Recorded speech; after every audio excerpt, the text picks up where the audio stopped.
It's always a sad feeling when one of my favourite childhood players retires. As a kid, I thought everything lasted forever, and it was football which taught me otherwise. I realised that every good thing must come to an end, and as a football career is so short and unpredictable, it can seemingly be over as soon as it started. So today, we're going to look at the 7 different ways to end a football career and rate them from 1 to 10. The first way to end one's football career is when a player becomes washed. Not necessarily due to old age, but sometimes a player just loses that magic touch. And it can be so depressing watching these guys that once lit the football world alight not even play at the highest level anymore. For example, Marcus Rashford, who was once hailed as Man United's next big thing, now can't even get into the starting lineup in what should be his prime at 27. Sometimes a player can be washed for various reasons, sometimes out of their control. However, other times it genuinely feels like they've just lost their ability overnight. Don't get me wrong, you can still be a washed player and not retire. Some players who can't hack Europe anymore will go to Saudi or America and put up decent numbers over there, but we all know it's not the same, and I think they know it themselves too.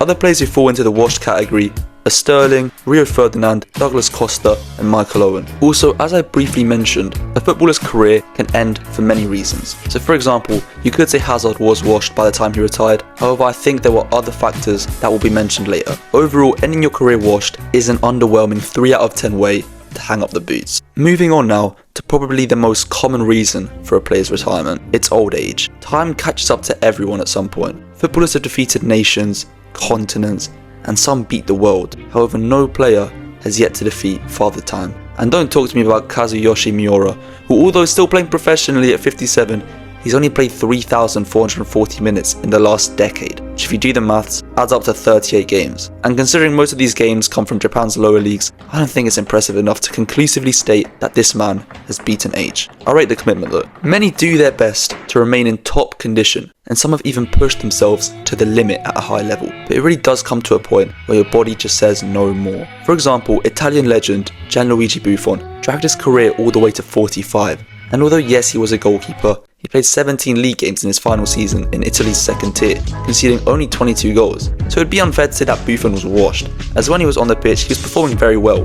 However, due to being on the wrong side of 40, he had to retire, as he was having to miss more and more games every season due to injuries and complications that come with age. With that being said, retiring at old age isn't always the most dignified way to end a career, as you are kind of cheating the game at that point, and although it can be hard to say goodbye, sometimes you just have to be aware of when your time is up. Other players who fall into this category are Francesco Totti, Ibrahimovic and Joaquin.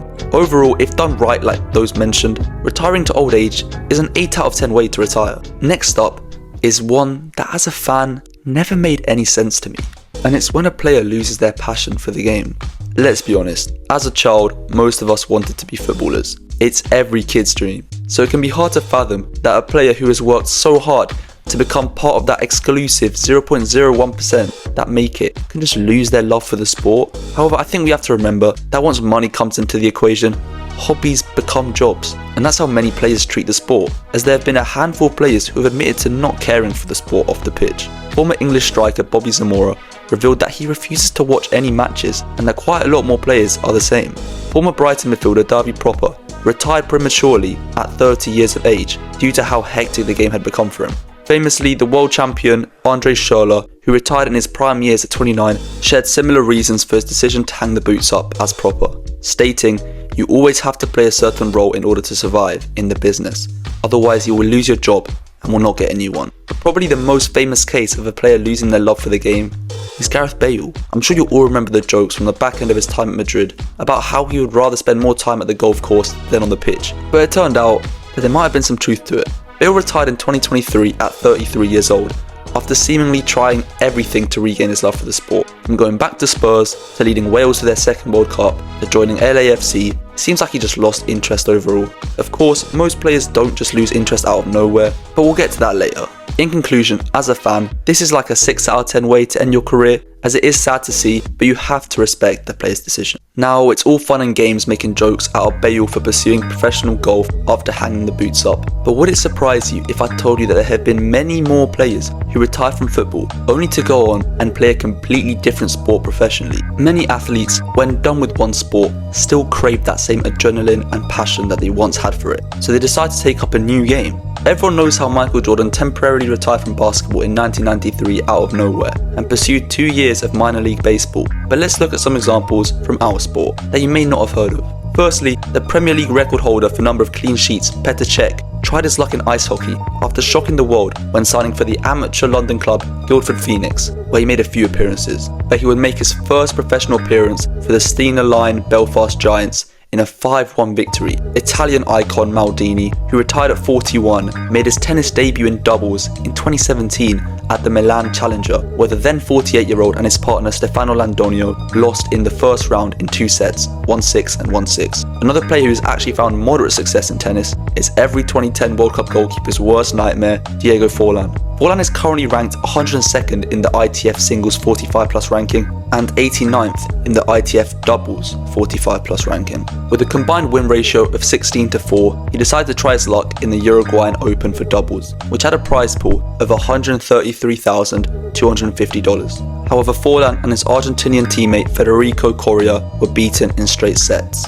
Some other players who switched sports after retirement include former Liverpool goalkeeper and Champions League winner Jerzy Dudek, who delved into motor racing, and previous Barcelona and Celtic hero Henrik Larsson, who experienced a short-lived yet impressive career in floorball. To be fair, this category is just a bit of fun, as these players probably didn't retire purely so they could play these sports, but still, you have to rate the passion and commitment these guys have for sport in general. 7 out of 10. But this next one might be the saddest one yet. Injuries. Every footballer's kryptonite. However, some are plagued so badly by injuries that it ends their whole career prematurely. And although they may not retire straight after a long-term injury, players who suffer many months out on the sidelines never tend to get back to how they were before. As I mentioned previously, Eden Hazard is a player I consider to have ended his career due to injuries. Throughout his prime in the 2010s, Eden Hazard was the most fouled player by far. Despite this, he only ever missed 26 games of football for Chelsea in all competitions. However, he would not have the same luck at Madrid.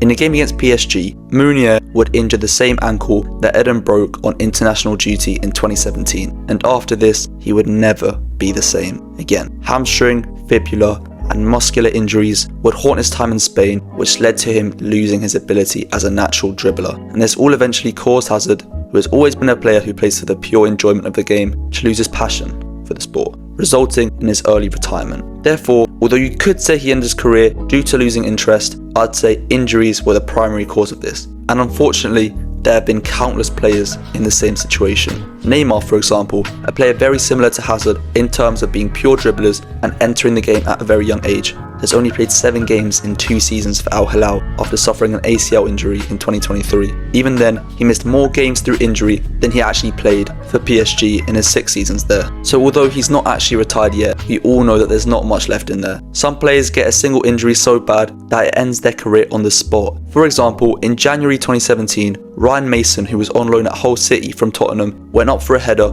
only to clash heads with the 6'3" unit Gary Cahill, leaving him lucky to be alive and with a fractured skull. Obviously, he had to retire after that incident. Also, I include health conditions under this category as well, like when Aguero was advised to retire by a doctor after he was diagnosed with cardiac arrhythmia, after experiencing chest pains and breathing difficulties 41 minutes into his first start for Barcelona. Yeah, this is quite a sad way to go out, and many times it can leave us wondering, what if that never happened to them? Other players who had their careers ruined by injuries include Jack Wilshere, Alexander Pato, Marco van Basten, and Daniel Sturridge. 0 out of 10. Next up is another sad one. Sometimes it's hard to remember that footballers are also humans and that their money doesn't solve all their problems. This is evident in many cases of former players who have come out and expressed their struggles with mental health and that it was the reason for their retirement. Slovenian striker Josip Ilicic, who once lit the Serie A alight with his goals for Atalanta, stated that the main reason for his departure back to Slovenia was not exclusively due to a decline in form, but that it was primarily due to many mental and psychological issues that he suffered during that time, including depression. Ilicic's career isn't over yet, however, and it seems as though he's enjoying his football yet again at his old club Maribor in his home country. However, we can't speak about star strikers in Serie A who retired prematurely due to mental health without mentioning Adriano, the man that was once hailed as the next R9 for Brazil and Inter Milan, had it all going for him until his world came crashing down. The death of his father on the 3rd of August 2004 left a huge hole in him, which led to him trying to fill it with anything he could. This would lead him to severe alcoholism and subsequently depression. He retired at 34 in 2016, however he was never the same after his father's death. However, this next example shows just how cruel football can be before your career even starts. In October of 2020, former Man City Academy player Jeremy Whiston committed suicide in his home. This followed his release from the club the year prior, and he had been struggling to find a new club since he had been recovering from a bad knee injury. This event was a big wake-up call for how football clubs should continue supporting these young players even after their release, to ensure that this never happens again.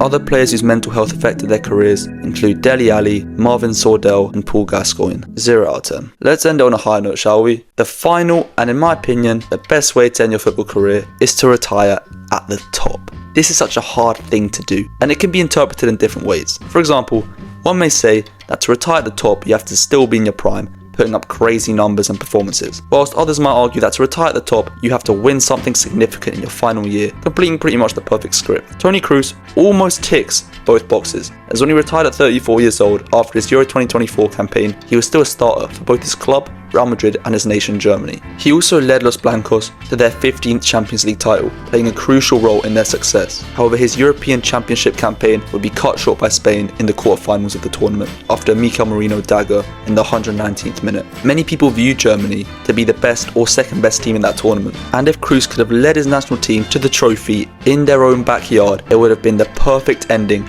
to an already great career. Another player who retired at 34, whilst in the form of their lives, was Zidane. We all know how the story goes. He leads France to the final of the World Cup in Germany, where they face Italy. Zizou opened the scoring with his iconic Panenka in the first 7 minutes. However, the antagonist of the night, Materazzi, would soon equalise, and the game would remain at 1-1 for the rest of the 90. In extra time, the star man came close to putting France back in the lead. However, his greatness was only matched by Buffon's, and 5 minutes later, Zidane's career would be over. It's going to give us a bit more of a clue. He said something. He certainly said something.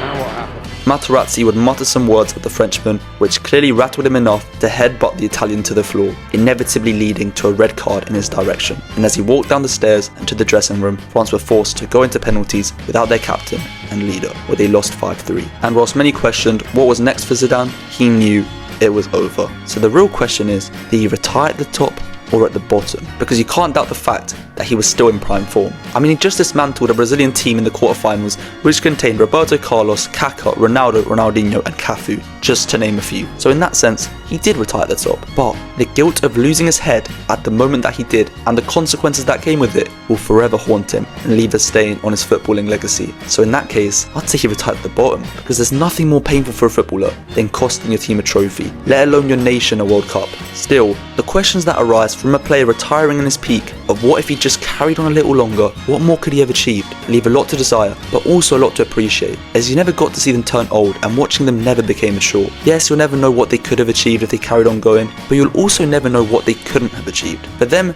the wheels never fell off. They just took them off themselves and stored them in a special place somewhere to be left untouched forever. 10 out of 10.